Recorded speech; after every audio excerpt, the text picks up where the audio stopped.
ไปน้ำกันโลโบกักหอนแล้วเชี่ยไหว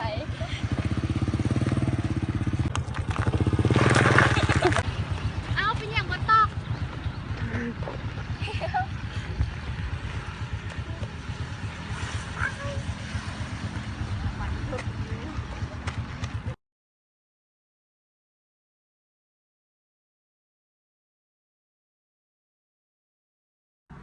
นี่คือวิธีการล้างบาดแผลเบื้องต้นเนาะ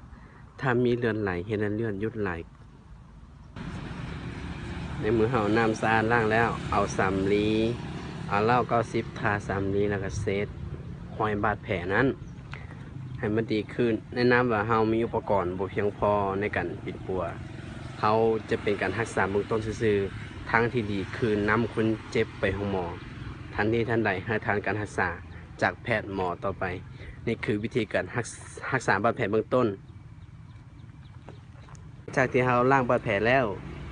ซอกผ้าที่มันอยู่ใกล้ตัวที่สุดพันบาดแผลไว้เพื่อบ่ให้เลือดไหลออกหลังจากนั้นเอาเสือกมัดไว้มัดแต่บ่ต้องมัดให้ถึงบาดแผลเนาะแล้วก็นำคนเจ็บไปห้องหมอเพื่อให้แพทย์และหมอดูแลต่อไปนี่คือเบื้องต้นของการรักษาบาดแผล